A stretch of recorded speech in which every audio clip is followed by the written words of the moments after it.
On July 10th, 2022, police received a call about a disturbance at an apartment complex.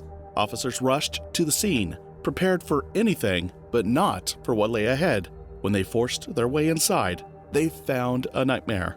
3 bodies were lying there: the suspect's mother, his stepfather, and his girlfriend, the one who seemed to be his main target. One female officer stated that she had never seen such level of cruelty in her entire career. Will I ever get over this? I will never get over somebody doing this to my niece.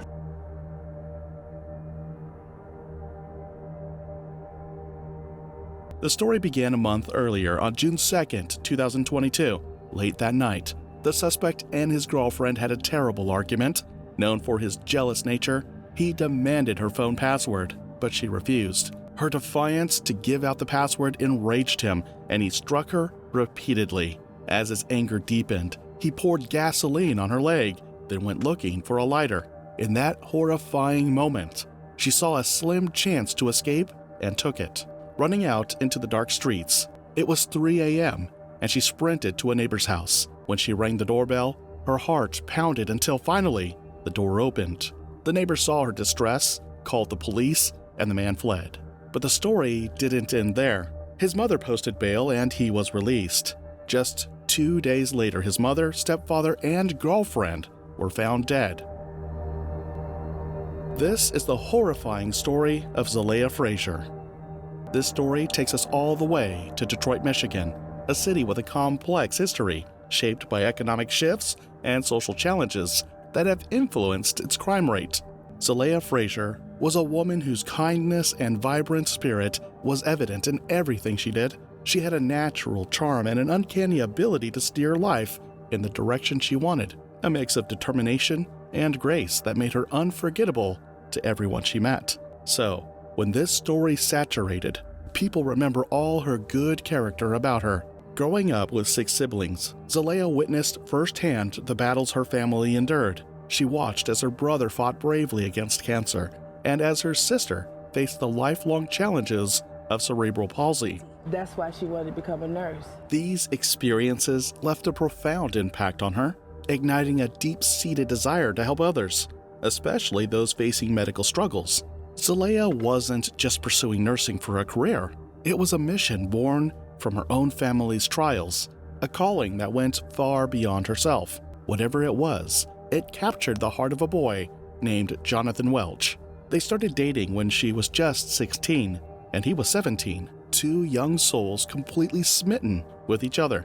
Their bond was so strong that everyone around them believed they were destined for a lifetime together. Their love story unfolded publicly on social media, where they posted about their relationship with pride, sparking both admiration and a hint of envy from others. When they celebrated their 6th anniversary in October 2020, they were expecting a baby. The news brought them boundless joy, and they shared it eagerly with friends and family. Man, he get to carry on this greatness. We have our boy. He gotta be great. He gotta be great. He gotta be great. He got to. Another victory for Big Dog. Big Dog doing it. Another victory for Dog. Yay. Zalea took to social media to express her excitement, reassuring her unborn child of her love and promising a world of support. Jonathan, too, embraced the role of a soon-to-be father, stepping up with a commitment to build a strong foundation for their little family. Together, they moved forward as a team, carefully planning for their baby's arrival and creating a world filled with love and safety. But beneath the surface of their shared joy and dreams, a shadow loomed. A darkness neither of them could yet see, waiting to change everything. Zalea was strikingly beautiful, and she did attract plenty of attention online. Men often left flirty or inappropriate comments, but this was simply part of the social media world she was building for herself, hoping for brand collaborations to support her boutique and her modeling career. Yet, Jonathan couldn't accept this. The more popular she became, the more his jealousy festered, reaching a point where he began to accuse her of cheating. His insecurity reached such extremes that he demanded access to her phone, scouring through messages and notifications for proof of betrayal. Though he never found anything, his relentless searching didn't calm his fears. On June 2nd, 2022 at approximately 3 a.m., their newborn baby started crying, so both Jonathan and Frazier woke up to the noise. The mother, as expected, woke up promptly to attend to her baby, and Jonathan, just in bed, eyes open but doing nothing.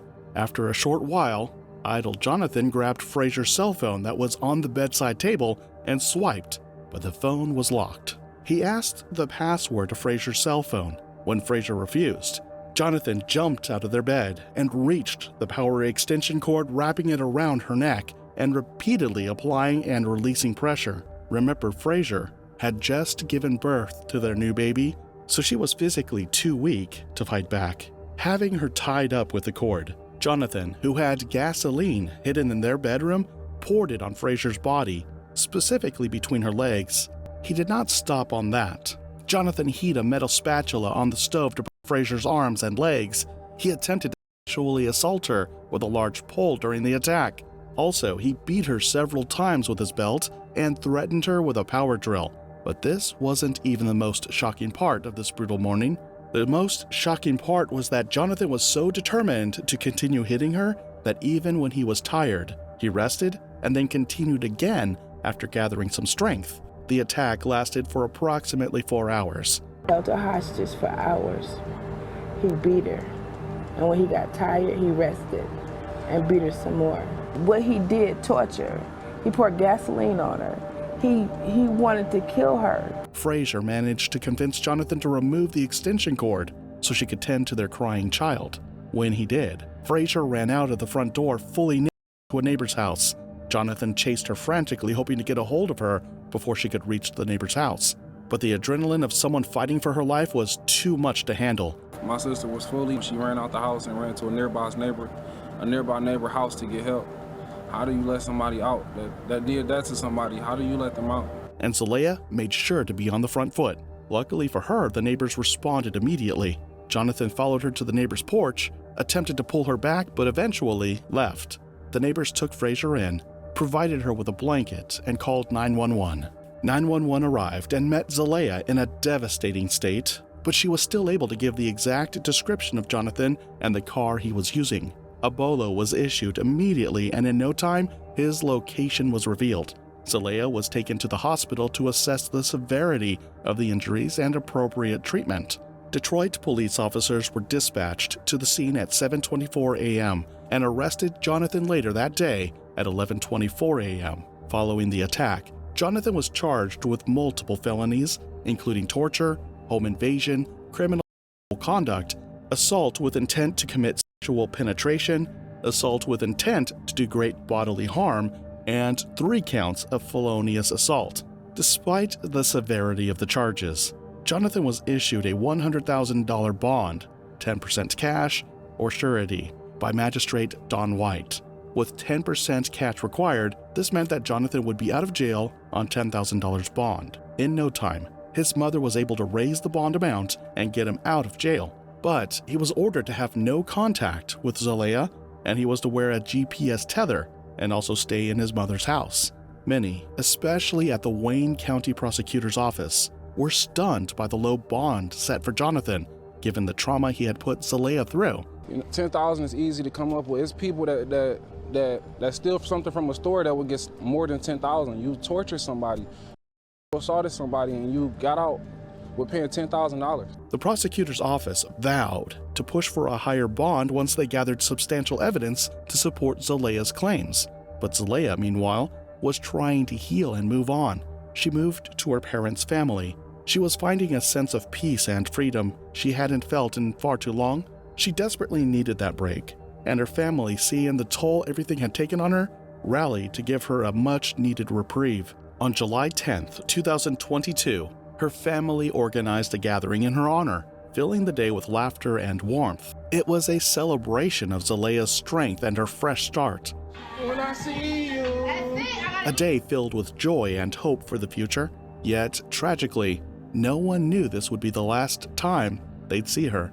Later that same day, Jonathan's mother reached out to Zelaya, asking her to come by for a talk. She promised that Jonathan wasn't there, trying to reassure Zelaya of her safety. In truth, Zelaya no longer feared him being around. Part of her still hoped he would change, that he would become the partner she had once loved and the father their child deserved. Just minutes after Zelaya honored the visit, 911 was called to Jonathan's mom's vicinity. When police arrived, they were met with the shock of a lifetime. Jonathan's mother lay there with a knife stuck in her back. Apparently, she managed to crawl her way to a neighbor's house and begged that they call 911. When she asked who did that to her, there was only one name on her lips: Jonathan. While the reason he went that far was unknown, the police still had one big task on their hands. Inside Jonathan's mother's house was Zelaya, his stepfather, and the 1-year-old baby. The police knew they had a situation on their hands and needed to act fast. But what they didn't know was that the situation was a dress rehearsal compared to what they were going to meet in the home. The police went to the home immediately, demanding that Jonathan come out. Jonathan turned a deaf ear toward them and instead chose to engage them in a gun battle. Before that, neighbors sighted him lowering the 1-year-old child through the window and decided to go rescue the baby. Luckily for them, the baby was unharmed. However, they still needed to save the 2 people in the home with Jonathan. Meanwhile, a fierce standoff had ensued with both officers and Jonathan firing at each other. Seeing he stood no chance, he lit the house with him inside on fire. Frantic efforts were made to flush him out while also trying to put out the fire. After 7 hours, Jonathan finally surrendered himself to the police. They immediately went to save Zelaya and his stepfather and were met with a horrific sight. Both bodies lay lifeless, unalived by blunt force trauma. Jonathan's mother was in critical condition at the time and was rushed to the hospital.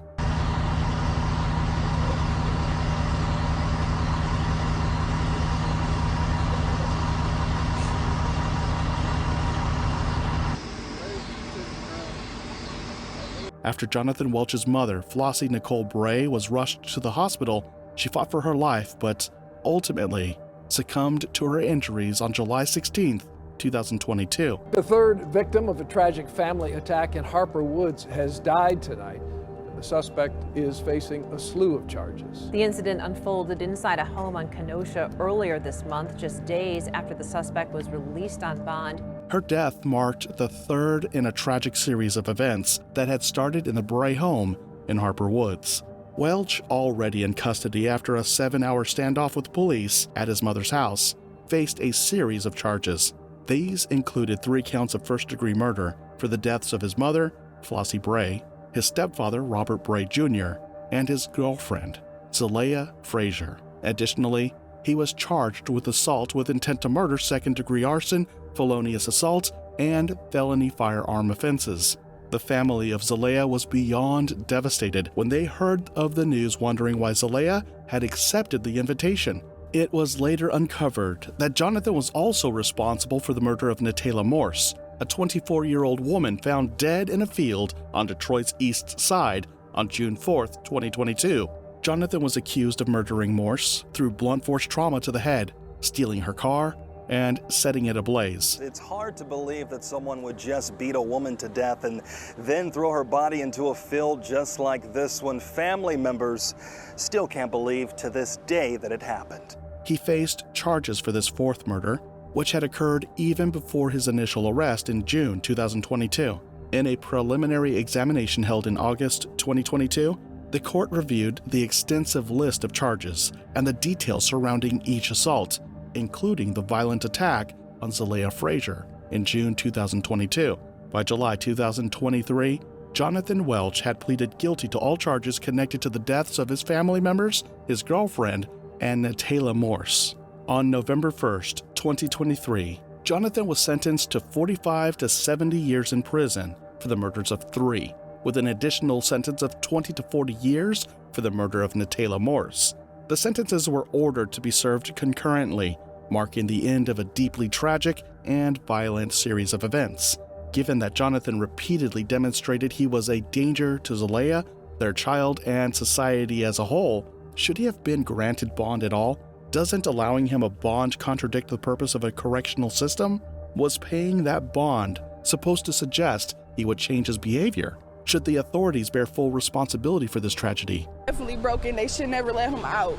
They let him out of jail, and he killed my sister. He killed my sister. They should never let him out of prison. I don't have nothing to say. Police called the bond given to Welsh an opportunity to kill. He was given a chance with bond at that time and took his freedom as an opportunity to finish the job and kill victim Frazier. And as for his mother, did she perhaps see signs of Jonathan's abusive behavior and choose to ignore them? Or was she genuinely unaware of how dangerous he was? We would love to extend our deepest condolences to the family and friends of Zalea Frazier and everyone affected by her death. Thank you so much once again for watching another video by Wednesday Crime. If you like the way we bring to you stories or you learned something new today, please like this video and consider subscribing to the channel if you haven't yet. As always, remember to leave your thoughts in the comments section below. Perhaps someone learns from your experience or advice. I will talk to you again in another video. It's bye for now.